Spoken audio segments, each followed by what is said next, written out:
What's going on, everybody? It's your boy Cam, and I'm sitting here, not with my lovely wife, but with a special guest, my brother, my dog, Larelko Mozak. What's up, man? Larelko Mozak. What's up, man? You my dog, bro. Appreciate It's been a minute, man. Appreciate you inviting me into your Hey, come on, man. humble abode. You're home, bro. I mean, this beautiful. This dude. If I was a pastor, I'd say this wonderful edifice. Not edifice. This wonderful edifice. I see you've magnified the Lord greatly. I see the blessing of the Lord maketh rich and addeth no sorrow. No sorrow. Oh, man. It's wonderful when you can go into someone's home This dude. and you hear an echo in your voice. My God. Man, move on, bro. I just feel like I should stay there a little while longer. No, man. I'm glad you made it, man. Yes, sir. Yeah. Hey, bro. Thank you so much. We've been meaning to do this. I've been telling people on our podcast. I said I don't want to end the season until I have 2 more guests, and I never told people who the guests were. But it's always a vibe when you and Wanda are with us. Yeah. Y'all are family. Family, bro. Y'all are some of our closest friends. Absolutely. Y'all are our closest friends. You're just gonna put it out there. And like people love when we get together with y'all. But can you just go tell us what our wives are doing and why it's just you and I sitting here right now? So our wives are having a night on the town, apparently. Yeah, bro. No, they're celebrating a birthday or something like that. Yep. And so they're having a good time, out of the city, out of the state. And for me, it's just me and the boys right now. So I got Casey and Carlos sleep. Cole, he's knocked out right now. Took him on a walk before you came through. Easy breezy. Yeah. And so, it's just me and the boys for the next couple of days. But it's fun. Like, I think that it's good for wifey to have her time, for the ladies to have their time. And I think it's Wanda's first time being away from the fam, like having a girls' trip. This is her first time. So I told her, live it up, do your thing. You know what I mean? Like, don't think about us. I got you. Yeah. You ain't worry about nothing. But, so I think she's enjoying it. Of course, Wanda wants updates. When it comes to the kids, she wants updates 24/7, bro. And so I'm making sure, Okay. I'm meeting that need for her. Cole is asleep. Take a picture, Cole. You knock. All right, cool. The boy is asleep. I ain't taking a picture. You can look at the camera. Log into this. Yeah, log into the, Arlo. Arlo. You can see them. No, but she's good, man. I'm glad that she's taking this time out, and I love that for her. You know what I'm saying? So. Yeah, bro, it's crazy. This is our first podcast that we've done together now that we're both parents. That's true. Because I think the last one we did together was when Will Smith slapped. That's right. The taste out of Chris Rock. He had no buds. He slapped Chris Rock. Hey man, no buds left. Jokeless. I mean, it was bad. It was awful. Now, guys, I'm just putting this out there now. This is everything is we. This is the Mozaks. But it's just the guys right now. Yeah, we just we're unhinged. Unhinged. That's the name. That's the name of our group chat. And it really is. We just we bringing that energy. Oh yeah, all the way to here. This conversation. All the way here. All right. So last time we did a combined podcast, Will Smith had just slapped Chris Rock. Absolutely. We talked about the lengths and the levels that you'll go to defend your spouse. Yeah. Like what in that space. Yeah. But now, we're both parents now. Yeah. We're both parents. We're both parents who have similar stories. Absolutely. And how we became parents. As far as our children being legit miracles. Absolutely. 100%. So, we've had conversations where I've asked you about it. we literally just had a deep conversation about basically this similar topic. How do you manage being a father to boys? First, a father to twin boys. Now you're a father to 3 boys under 4. Under 4, yeah.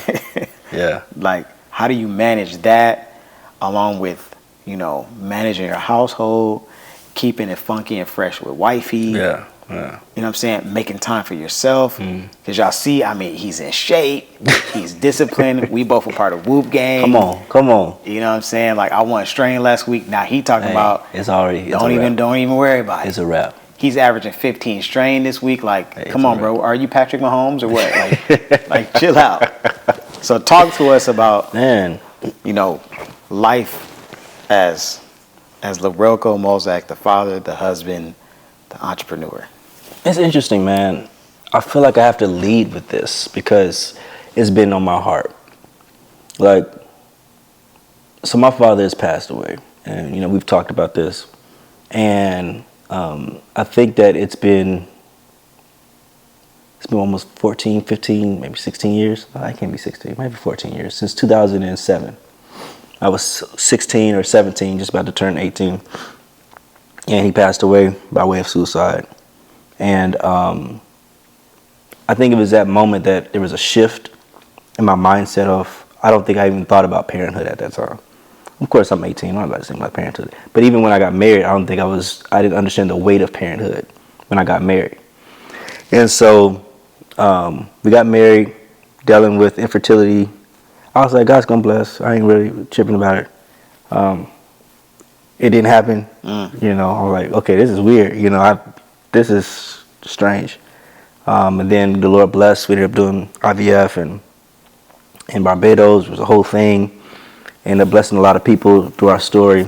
And ended up having the twins. And I think that was a shift for me because, of course, being a first-time dad, they always said, it's going to be extremely hard. It's going to be hard to connect with them. It's going to be hard to, all they want is mom, da-da-da-da. But I had a different approach because I didn't have a father. I felt that it was my duty to be what I don't have. Okay. Like to go all in. And so the lack of connection that men would tell me, that they would have, I didn't have the lack of connection. Like I made sure to do certain things like skin on skin contact, and I'm always holding them. When giving Wanda a break, I'm always been involved. Like when I feed them the bottle, I'm looking in their eyes. Because they're looking at me, I'm looking dead at them. So there's a whole bonding connection when you look in their eyes as babies. And so I was constantly doing that, constantly being present, being like super intentional with the time that I had with them as little ones. And that connection grew over time, of course. And I never had that lack. He just wants to boob. Like, I'm like, okay, yeah, but he gonna want me too. I just felt that I need him. I need my boys. I need them. And so I think that question that you asked just boils down to my need to be the father that I don't have at this moment. Because my father was a great father when he was alive. It's an incredible dad. And I just want to be that, but I want to be more. And something I brought up in counseling is that I didn't realize this, but I want to be better than how he was. He was the greatest, but I feel like he gave up. You know what I mean? Like I feel like the pressures of life made him give up. I don't know what those pressures were. He didn't communicate that with me. So I'm learning all of these lessons when he's not here based off of how he left. Yeah. And so I'm like, okay, now I have to tell my sons, hey, I'm not having a good day today, sons. You're not having a good day, Dad? No, but I can be better. I apologize if I'm a little too disciplinarian for you. Like, if I'm telling you too much, that's on me because I'm dealing with a lot right now. I love you, son. Oh, I love you too, Dad. You know what I mean? Like, making sure there's a good balance between discipline and love. But love has to be at the forefront. Yeah. And just me saying to my sons that I love you every night, kissing them, reading them devotionals, connecting with them, and then having that time to say, hey, making sure they know I'm not going to leave you. And I'm not going to say, hey, my dad left me, so I really am not going to leave you. I'm not going to abandon you, and these are the steps I'm going to put in place to make sure that does not happen. And so managing my children has everything to do with managing my life. Because if I'm healthy, I'm able to, if I'm healthy mentally, I have the time to handle them. Because they're a lot. I can be honest with you. You seen them? Yeah.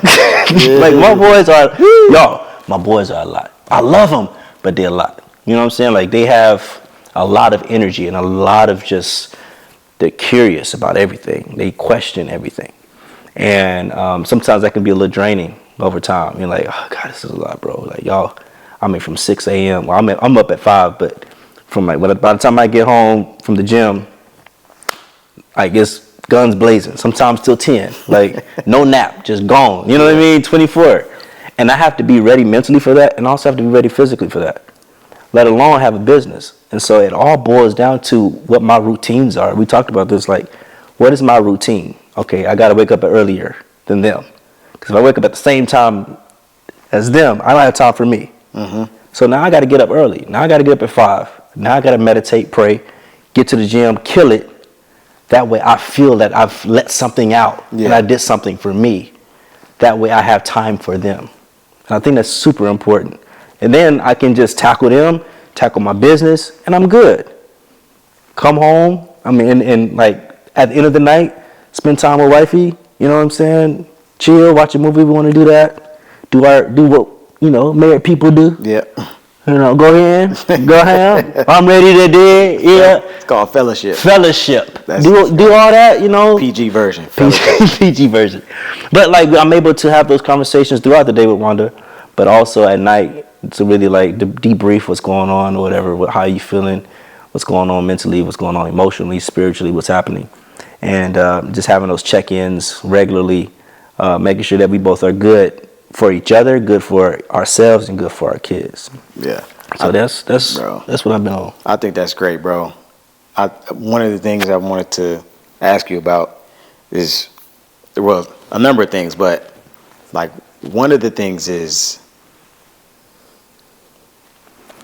understanding, right? Like,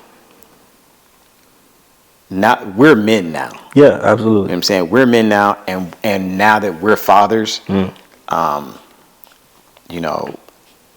we have another perspective on life. And it's like I can understand why certain things happen in my household in relation to my dad, or the reason why my dad felt certain ways about certain things, because like I'm a man now and I've had a job and I've had to provide and I've had to, handle all of this stuff. Yeah. The pressures of my job, the pressures of being a husband, and the pressures of being a father. Yeah. So like now it's like, okay. And we're not old. No. You know what I'm saying? Yeah. So it's like I can understand why that can be a lot, and why one of the things I like to think about in relation to you is why it's so important to be disciplined, and why it's so important, like you said, to not let your day happen to you. Because if you wake up at the same time as your kids, you're always reacting. Absolutely. Reactive. Yeah. 100%. Instead of being proactive. 100%. Like I feel like you're in a state and you're in a groove in how you're living your life to where you can be proactive to things. Yeah.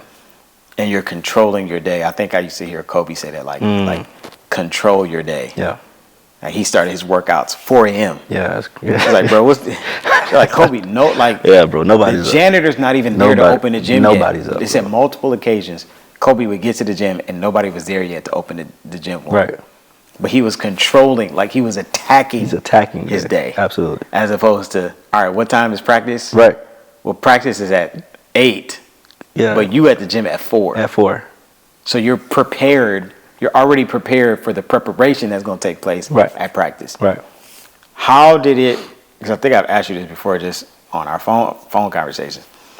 How long did it take you to get this routine down? Because, I mean, bro, it's hard, man. Yeah, it ain't 5 a.m. too. You know what I'm saying? Like 5 a.m. You gotta really command yourself to get up Yeah. at 5 a.m. when you know it's like, I can sleep for another hour. You know what I'm saying? Like, Yeah. Talk to me. Not even them. Like, talk to me. 5 a.m. That's a major commitment. How long did it take you to get this routine down? I started this year.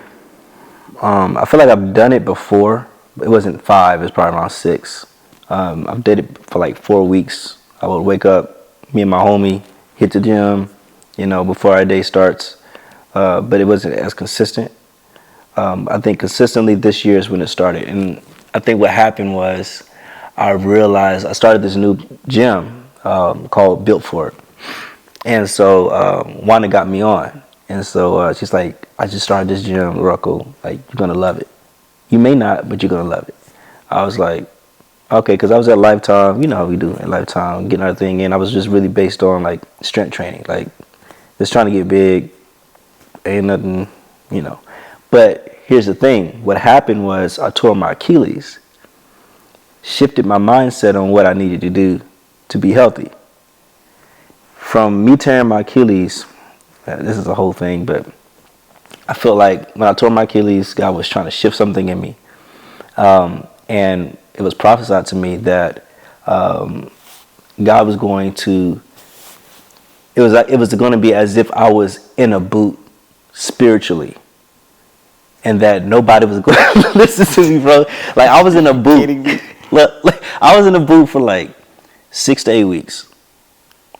First the hard cast, then I was in a boot. I couldn't walk, couldn't do nothing. And so, like, in January, it was prophesied to me that my life moving forward for a time is going to feel like you're in a boot and that you're not going to be able to move. I said, but there's going to come a time where you're going to be able to walk again. And so that's why my theme for this year was to live again. That was my theme for my family, for me. And I think in that time frame of understanding what I needed to do to prepare to walk, to run, to heal, my mindset was, and I went through a whole awakening at the beginning of the year of what healing looked like. I tackled all my traumas.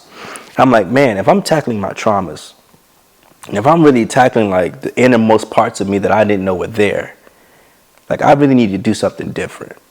And I need to go all in. And so she told me about the gym. And I tried it for the first time. I think it was at the 8:30 or 10 o'clock or something like that. I said, oh, this is cool. This is a lot. I'm not used to, the theme is training like an athlete. I'm not used to training like an athlete. It's okay. But it pushed me. Then I had the Whoop app. I'll say started understanding the strain, understanding recovery. We've talked about this all the time, we in our group and stuff.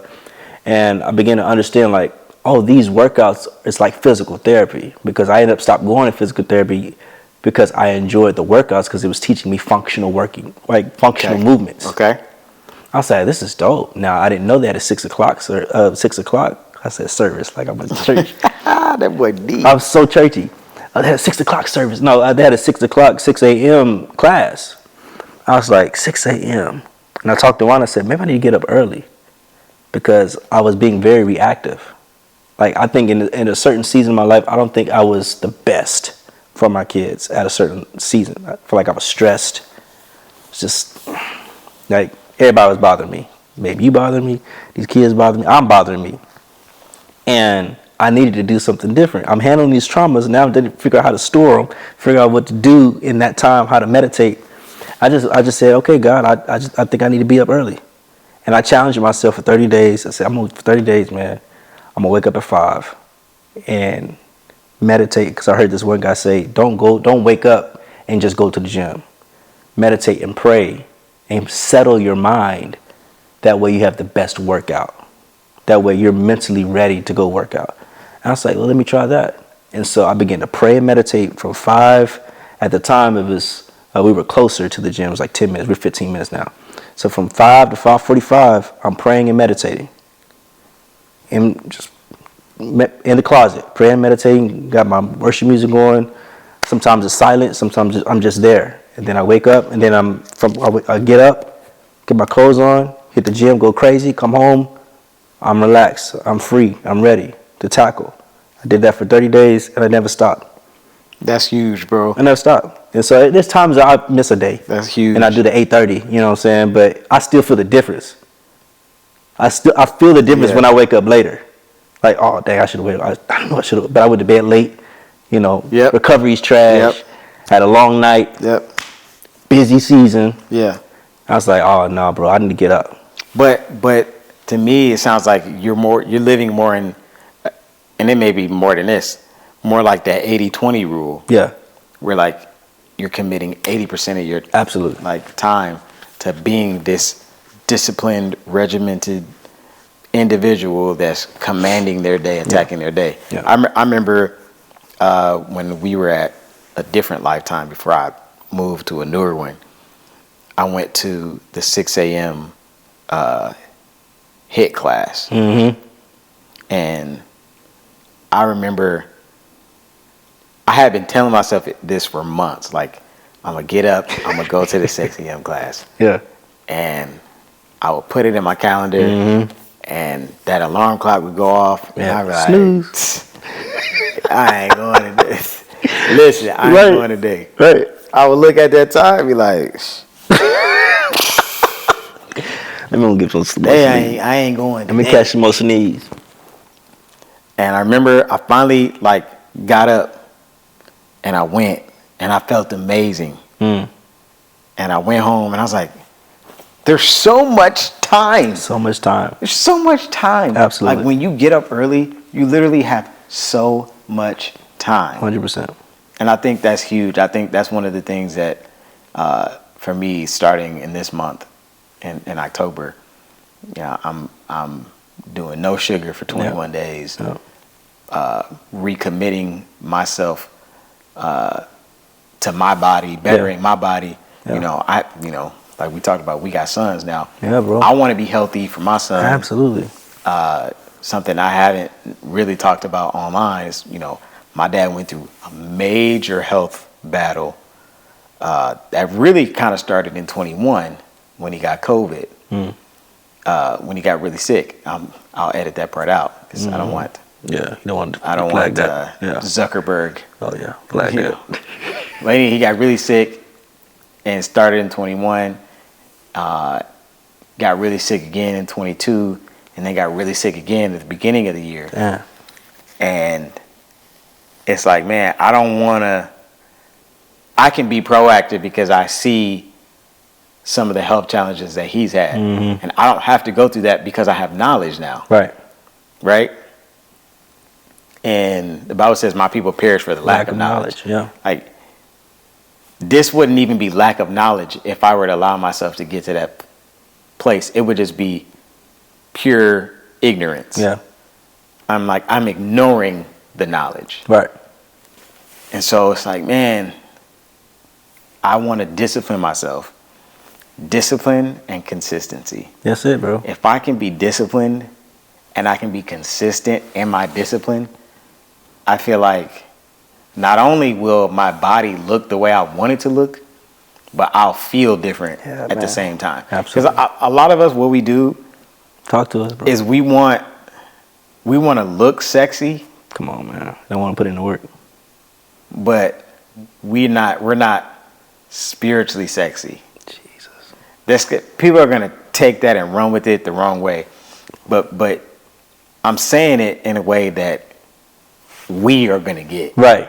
You know what I'm saying? Right. Like, you can't look good physically if you have not disciplined yourself to go to the gym, to be consistent, to work hard, to work your tail off, then to come home and eat right. Then to come home and, get in your word, study your word, meditate on the word. Absolutely. And then pray. Right. I feel like those are key things that we have just missed out on and messed up. I think that's the problem with men. I think with a lot of times, men, we want the results without putting in the work for the results. Like I was talked about. Like we're so fixated on solving the problem, Like I say, or we so fixated on seeing or idolizing people and where they are in their journey, but we don't want to put in those steps. We don't want to climb the ladder to get there. We just rather, hey, how you get there? All right, can you carry me up there? Can you lift me up to that level? No, bro, you gotta walk, you gotta work. Like we have this thing called a Versa climber, and we just on this thing just moving. That's the LeBron. I call it the LeBron James. Yeah, machine. we just count steps. Like we don't want to do that because it's almost like you're just, man, when is it going to end? Like I went to the gym at Lifetime one time, and dude was on there for like 30 minutes just on the Versa climber just going ham. He's like, come on in here, bro. I said, I'm coming. I said, I ain't gonna be here that as long as you on. This is a long. He said, but he was just putting in work, and in my mind, I'm like, okay, he's counting the steps. He's probably like at 300 steps or 400 steps by now. And he's just still going because he understands that the more work he puts in, the larger his results or the more his results. Now, this is what I've been learning. And so I'm starting this thing called Cultivate. Anyways, I've learned the difference between a cultivator and a tiller. A lot of us want to till. And I think this is, when it comes to discipline, this is going to make sense. A lot of us want to till the garden, till our life. Because tilling, the only difference between cultivating and tilling is the capacity. It's the different functions that's being used for the capacity or the area or the plot of land. Okay. Teach us now. Right. So tilling, for tillers, you need a different type of equipment to manage a large plot of land. Okay. Cultivators have a specific equipment to manage a small part, which would be a pot or a small garden. Okay. A lot of us, and the Bible mentions this about cultivating and tilling. Tilling in the Bible, if you read what the Bible talks about, tilling is always associated with bread. Okay. Always associated with work to get a resource from. But cultivation is always talking about the heart because it's a smaller piece, but covers more ground. A lot of us want to till, but we don't want to cultivate. You teach it. Listen, because here's the thing, like we want to till the garden. We want the resources, we want the bread, we want the results. So give me that big plot. I'm going to go and get the biggest equipment and I'm going to plow. This is what men do. I'm going to plow. I'm going to do this. I'm going to break up the ground, break up the soil. I'm going to till this ground. I'm going to get this resource. I'm going to get this bread. But discipline starts in the heart first. Discipline starts up here first. This is smaller than the land that you're looking at. Bro, you're preaching. Number one, you're preaching to me. And number two, that's good. Because, like, a lot of times, for those of you that don't know, a lot of times, growing up in church, like I'm a church kid, he's a church kid. Yeah. Growing up in church, we've heard till the ground, Yeah. till the land, Yeah. right? We've heard these terms before. Right. But what he's saying is so striking to me, and it's so good because I'm laughing at myself, right? So if I've slacked off in the gym, right, what I'll do is I'm like, man, I need to go to the gym, and I'll go to the gym this one time when I haven't been in 7 days, and I'll go hard. Mm-hmm. And then I go hard, Right. and then the next day, I didn't till. Right. I didn't toe up all my All that. muscles. Yeah. I didn't ripped up Yeah. everything. Now, that next day, it's like, okay, I know I need to recover, get my protein intake Right. in. You're like, Right. I know the right things to do. Right. Recover well, cold plunge, hot tub, long showers. You know what I'm saying? Stretch, recover. yeah. You know what I'm saying? Yeah, I get meditate, on my all that. foam roller, Come all on, that. yeah. Theragun, boom. Yeah. Like, all that. Got the recovery Come for the on. leg. All of that. The Right? hydro massage. Yeah, all of that. Right. That's the day after. Then Uh-huh. the next day, that's when the real pain comes. Yep. Because you didn't toe up and shredded all your muscles. Talk You about it. broke everything down. Yeah. And now it takes longer for you to recover. Yeah. Because instead of cultivating, you wanted to till. You wanted to till. That's so good, bro. Like I think a lot more of us need to focus more on cultivating. Yes. And we need to focus on, okay, how can I get the small wins? Exactly. Because exactly. like Wanda says, a win is a win. A win is a win. A win is a win. A win is a win, bro. If you got a bunch of small wins Yeah. every day, as opposed to this one big win every 3 weeks or every other month or whenever the case may be. Yeah. Like, I'll take the small wins every day because those small deposits add up. Yeah, absolutely. That's why the Bible says it's the little foxes that spoil the vine. Bro. Absolutely. Same way, it's those little smart decisions that you make each and every day that add up.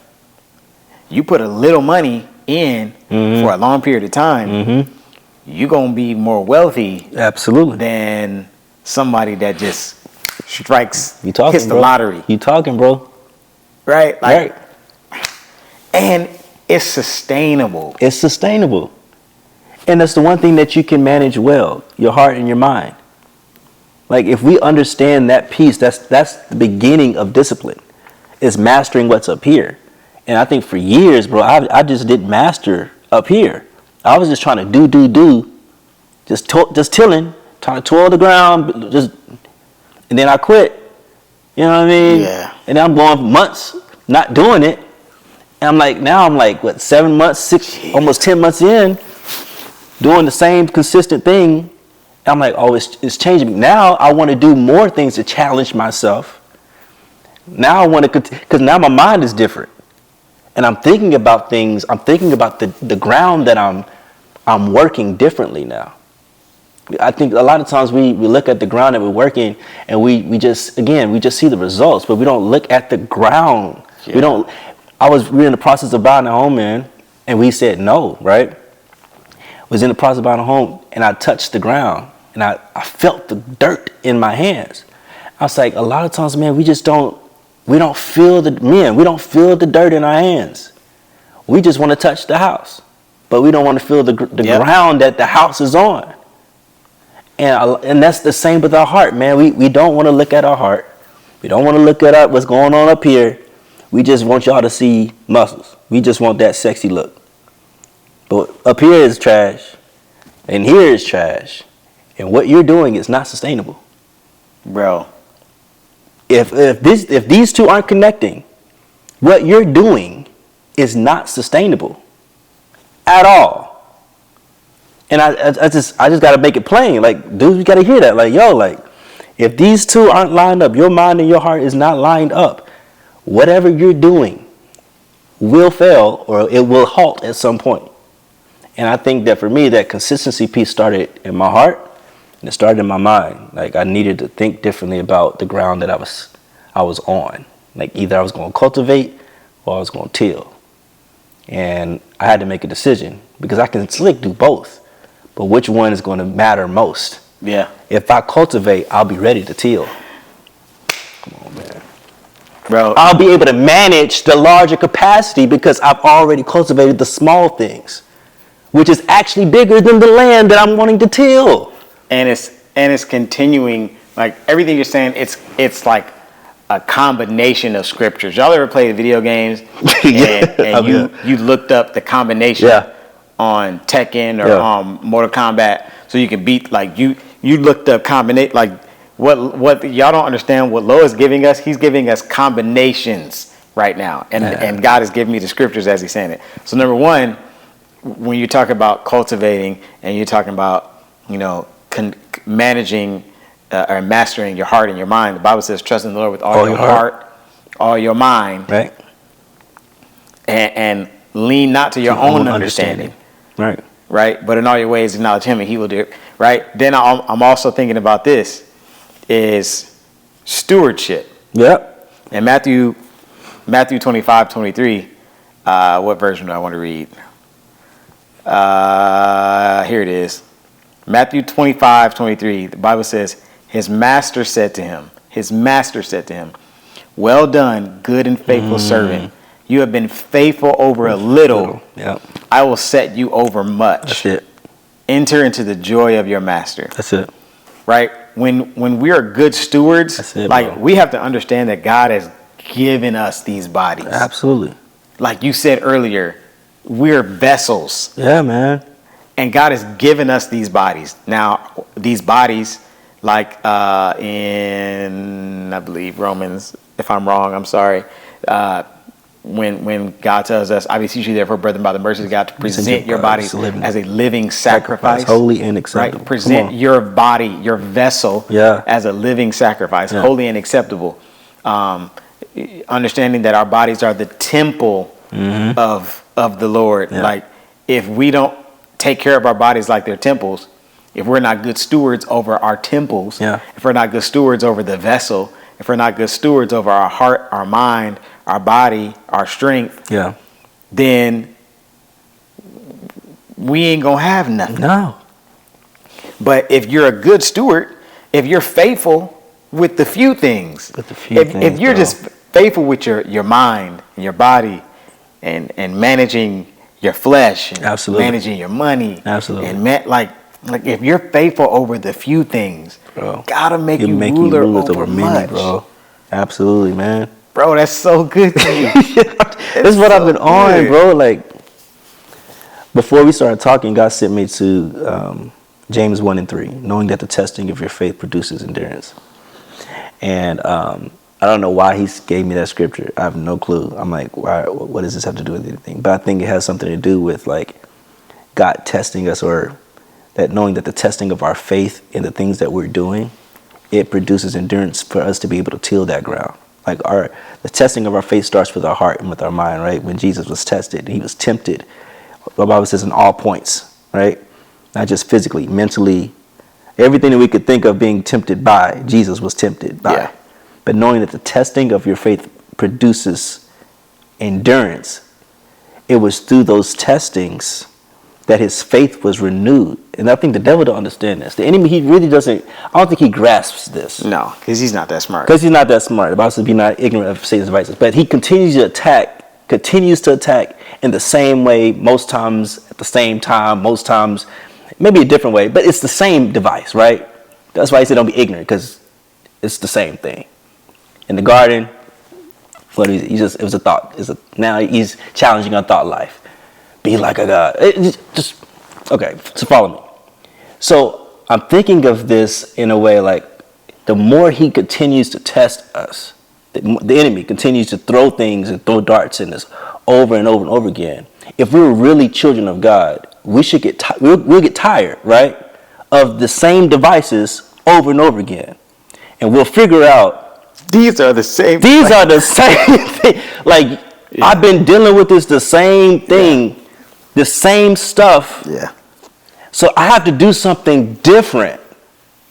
I have to manage my life differently. Yeah. Because you're throwing the same stuff at me. And now I can't be dumb now. Now it's leading me into depression. Now it's leading me into not being a good father. Now it's leading me to not showing up for my wife. Now it's leading me not showing up for me. Right? Because I'm continually being overwhelmed by the same device, the same thing, and I'm not making a difference. I'm not making a change. Yep. And I'm looking at the land that I'm on. I'm like, I don't know what to do with this. Should I start tilling or do I cultivate? Well, let's focus on the heart first. And I think that's where God dealt with me in the beginning of this year.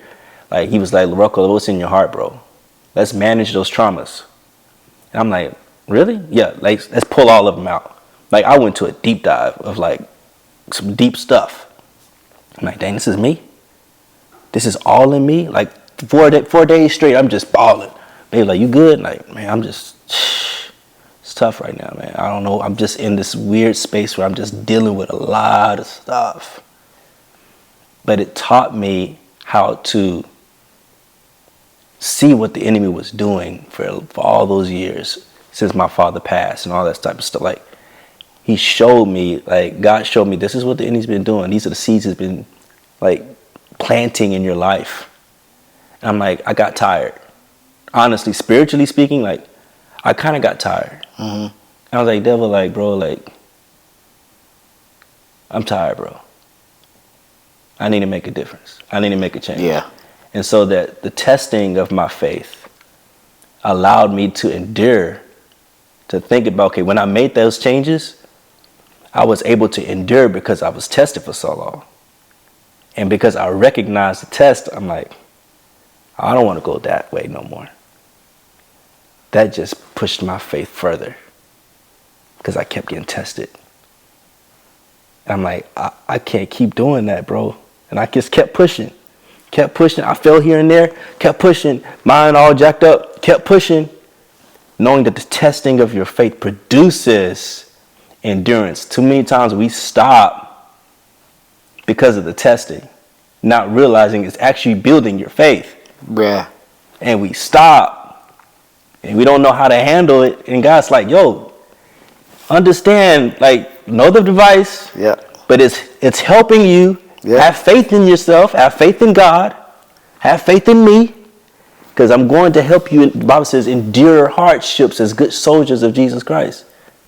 Endurance is part of the process. Bro, it's all a part of the maturation process. And if we don't mature,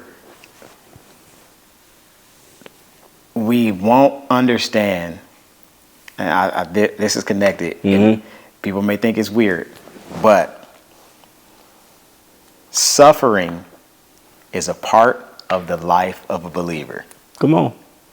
Like, it just is.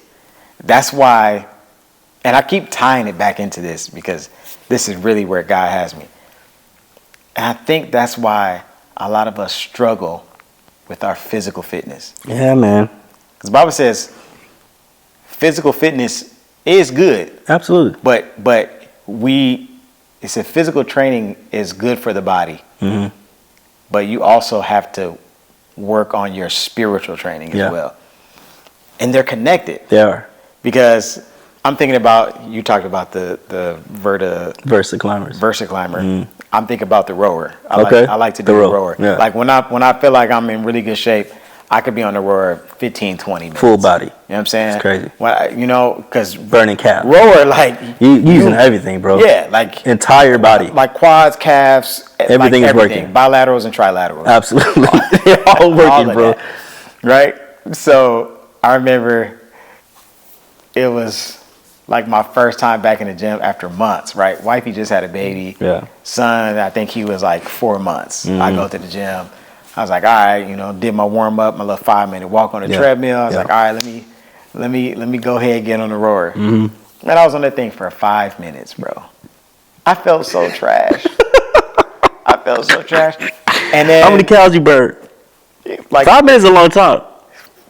Bro, but when you used to doing I know, 15 and 20, yeah. that I was like, oh man, it sucks. Like I got through a song and a half on my Spotify. I was like, man, this is horrible. I'm looking around, making sure ain't nobody judging me. That's so funny. And I looked on the thing, and it was like 200 calories burned. Like it may have been less than that. And when you started talking about the testing of your faith produces endurance, or another transliteration says perseverance. Mm-hmm. Like I didn't have the endurance to keep going. Yeah. Like I didn't, because I had stopped my training. Mm-hmm. When the tests and trials of life come,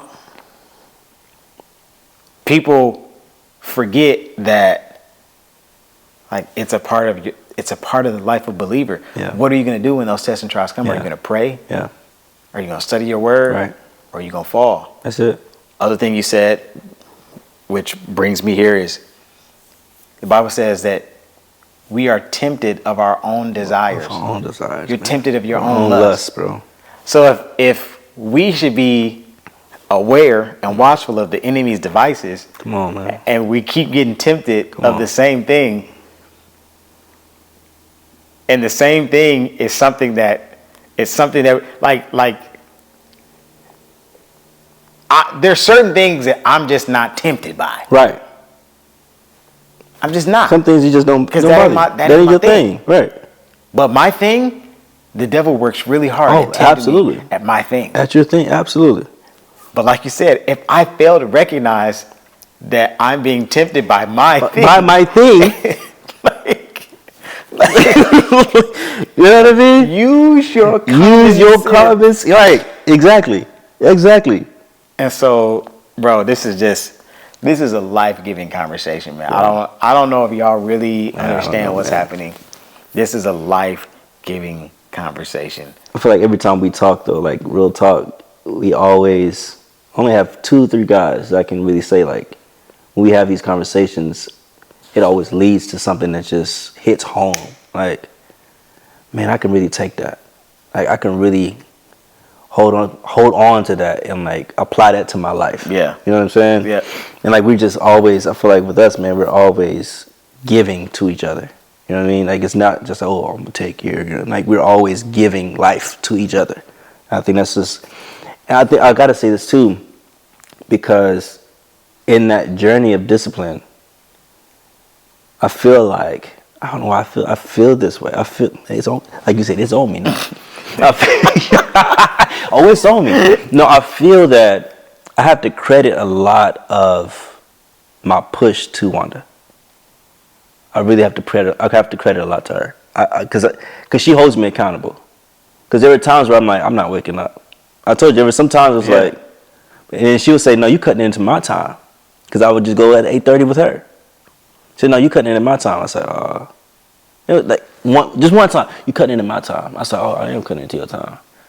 You need your time, and I need mine. I said, you know what, you're right. You're right. And she would hold me accountable to that. And I would stick in my brain and say, yeah, you need your time. I definitely need mine as well. And I recognize like how important your time is. And now it's like, it's even more evident how important my time is. That way, when we have time together, like we're not stressed out at each other. Yeah. And so I think having that accountability where like we on the same page. It ain't just me out here working. Like Wanda's going, y'all be seeing her, they be seeing her out on the, on the ground, killing it. Like she has goals, man. And so she's been like on it, bro. And seeing her slick inspires me. Like, okay. You know what I'm saying? I see, because I told her, which she told me she was going to start working out doing her thing. I didn't believe her. I'll be honest with you. I just like, oh yeah, she talking. You know, like she been saying, she'll say this stuff. Like, she get into her little mode. She showed you know how the ladies be. I'm gonna do this. I'm gonna do that. I'm like, all right, baby. Like, I believe when I see it. And all of a sudden, man, like 1 month came 2 months. 2 months was 3 or 4. Like consistent. I said, oh yeah, she in there. Okay, cool. All right. There were times where, like, on Saturdays, usually we work out Mondays through Fridays, but we also work out on Saturdays every now and then. She's like, I'm going on Saturday. I'm going too. So she it's like that combination of, yeah, I'm disciplined, but also having accountability in the same home where she's disciplined too, like, helps to, like, execute even further. And that's what I realized, like, community, like, having people that's on the same page with you. Yep. Like, all that matters. Having dudes that, like, get it. Don't be around dudes that don't get it. Like, you trying to do your thing and they lazy.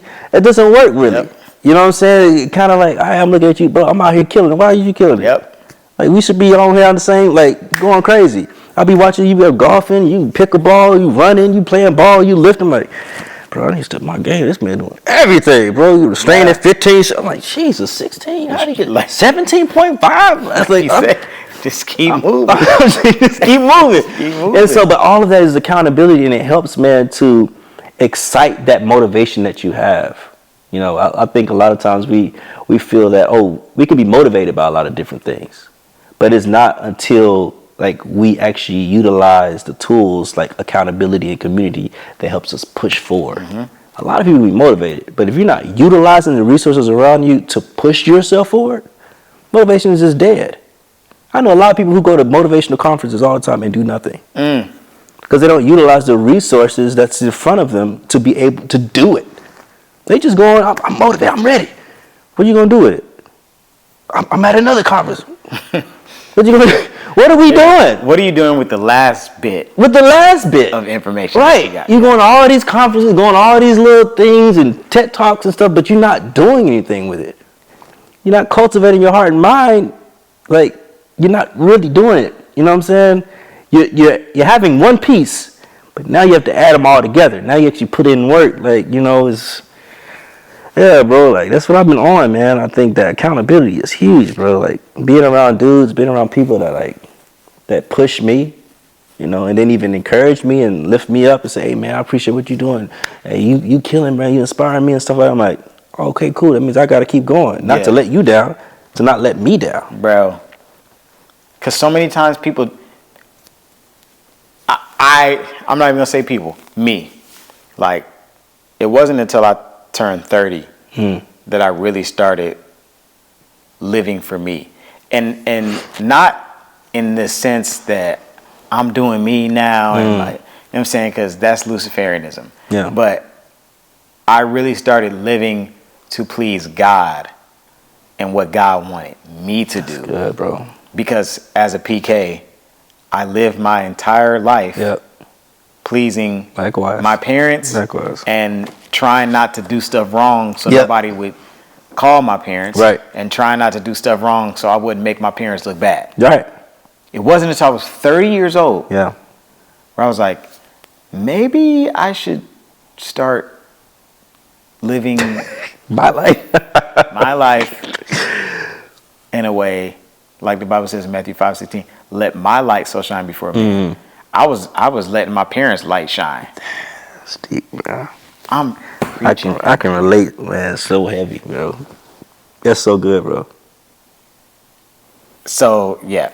So one more thing I want us to both kind of talk about, because you talked about accountability, and you talked about how Wanda was the one that was like, "Hey, bro, Yeah. hey, Is she a straight shooter? That's what they call it. straight shooter." And my wife is the same way. Like if I tell her I that say I'm I'm gonna gonna do do something. something, She looking. like I don't have to put it in my phone. Don't gotta put I don't it gotta nowhere. make no She reminders. looking, bro. Like she can be like, "Oh, I thought you said you was doing XYZ." Yeah. And before I even let you answer that, This is recording, right? yes. Okay. Before I even let you finish answering that, it's funny. Oh, what was the question? Before I get there. Okay. So, Vicky, like, I don't have to put a reminder. I don't like. She's going to hold me accountable. I heard this earlier today. No, she actually sent me the TikTok. It said, "You know, you dealing with a woman that'll submit to you when they really lean on you to do stuff." Yeah. Like my wife asked me questions that I don't know the answer to, but Right. she thinks I do. Right. You know, there are certain things that I know she could do, but she wants me to do it. Yeah. And they're like, that's a sign that you're a real man. Yeah. That she's That's good. willing to, like, she's not operating in her, this was a buzzword last year, her masculine energy. Yeah. You know what I'm saying? Like she's walking in her like so for you and Wanda, like how integral is that in you all's relationship that you have someone that will hold you accountable in a healthy manner? She ain't, cussing you out and you need to be doing X, Y, Z, you know what I'm saying? Right. But like how healthy is that in you all's relationship? And how is that in your friendships, like your brotherhoods? Because I know, it's just us talking, like we unhinged. Like I know for us, for guys, I feel like we have a better time doing that for each other. Yeah. And the ladies don't necessarily have that. Right. I think that it boils down to, in our relationship, early on, I got offended a lot. I operated in offense. Like, why are you telling me that? I know what I need to do. Like, off the jump, like, defensive. Like, yeah, I know. I said I was going to do that. I'm going to do that. And it's really, like, that defensiveness was really, it was a spirit of doubt in myself. So I was being defensive because I doubted my ability to actually do it. Okay. And so I'm at a place now where I'm like, I'm not in a doubt era. I'm going to do it era. And so when you challenge me and you say, hey, you said you were going to do this at a third, it's like, yeah, you're right. I did say that. I appreciate that. I appreciate you letting me know. Because there's no reason to be defensive because I know that's what I said I was going to do. You get what I'm saying? And so, again, it's a mindset shift. Like, okay, now let me not act in offense. Yeah. 'Cause the Bible talks about offenses.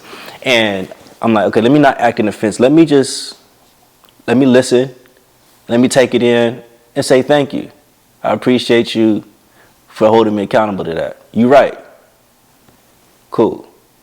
And she can do that without being masculine. And me feeling like, oh, she trying to one up on me. She trying to tell me what to do. You know what I'm saying? Like she can say that and me not feel it's coming from another energy. And I can be okay with that because I think at the end of the day, that's showing me that she cares. And she wants me to be a man of my word because she cares. Because if I'm a man of my word, that means that whatever she tells me or whatever I tell her, she's going to lean on it because that's what she wants to do. She literally wants to lean on my word. She wants to lean on what I can provide for my family because she don't want to do it all herself. That's what I'm here for. You know what I'm saying? And so as the man of the house, man, I think it's important that like I have to like not be offended by her holding me accountable because I should be sure enough in myself to say, I'm going to do that. Yep. That's my plan. I'm not offended. Yeah, absolutely. You hold me to that. Yeah, for sure. I got you. Cool. All right. Let me wake up at 5. You know what I'm saying? Let me get that right. Let me eat right. Let me do no sugar for 21 days. Hey, you want some slushies? We talk about this. You want a slushie? I'm good. Nope. Right. Because You know they gonna test. They gonna test you. You know what I'm saying? We had Roscoe's. Oh, this waffle is fire. Tearing up that chicken. I'm good. You know, I'm straight. She's testing to see, okay, are you going to be a man of your word? And that's out of love to make sure like I'm doing my job because at the end of the day that trickles down to my sons and what they see in me as well. You know what I mean? And it's not like so evident, but it's one of those subconscious things. Like I can remember in hindsight seeing my dad do certain things. It wasn't like an evident thing. Hey, I'm doing this, son. It was like I'm watching you and I didn't know I was watching you. Yeah. I'm seeing you. I didn't know I was seeing you. Yep. I'm looking at your mannerisms. I didn't know. Like I would see my dad get frustrated. My mom hold him accountable, but he never showed it visibly. He would say, okay.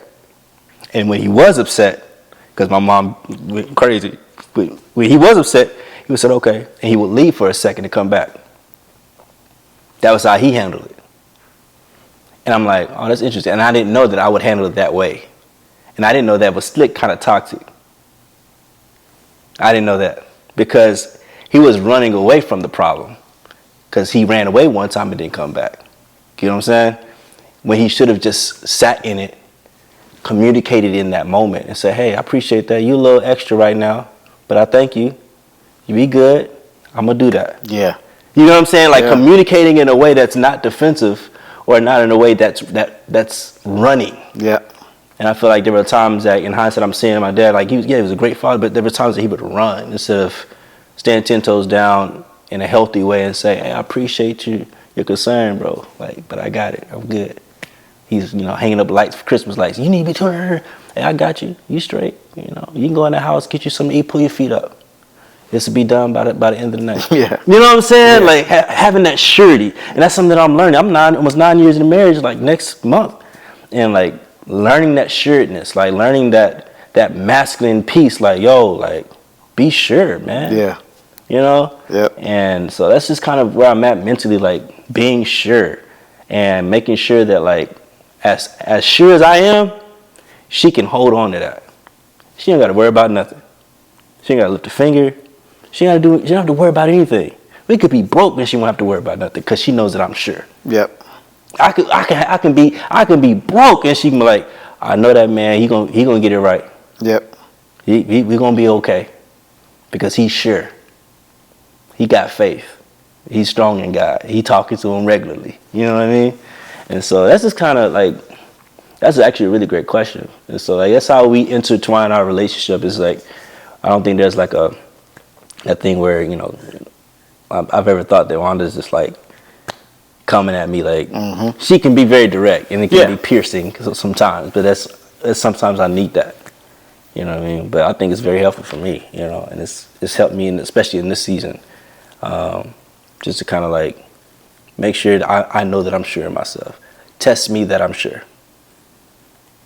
That's good, bro. That's good. That's good. Hey, listen, I hope and pray that this conversation, I hope so, man, has blessed y'all, has touched you in some kind of way. Like I know the ladies gonna watch anyway, but this is really for the fellas. For sure, bro. Man, this is for the fellas. There were so many nuggets dropped.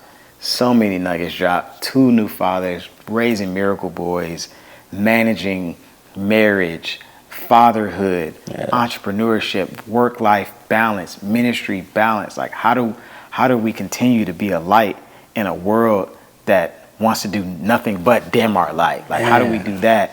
You know, handling the pressures of social media, handling the pressures of being gifted, handling the pressures of all the things that God has graced us to do, and doing it with discipline and consistency, and the difference between tilling and cult. Like I could break down everything we talked about, y'all, because it was so good. But hey, man, thank y'all so much for watching another episode of Everything Is We. Thank y'all so much for watching another episode of Kicking It with the Mozaks. Everything is we. Listen, I already know so many of y'all gonna be blessed. And it's gonna be great. Yo, I'm so glad that I was rocking it with my guy Cam on the Everything Is We podcast. Yo, this is my brother, man. Like, I love this dude, bro. I love the relationship. Kim and Vicky, I love them with a passion. And I honor everything that they do, and I respect everything that they do. And what they're doing right now in this season, I mean, it's moving mountains. It's shaking grounds. Like, they earthquake shakers right now. Like, they out here. Like, I love them, man. And so make sure y'all subscribe to their channel. Make sure y'all like, comment, share. And I'm just glad to be a part. I think this was a great discussion, just, you know, not just for men. I think women can dive into this too. And I think it's something that's going to be very healthy, healthy discussion for you all to talk about at home, to discuss with your wives, with your boys or whatever. So get disciplined, get healthy, cultivate, and let's rock with it. Holla at y'all later. Peace.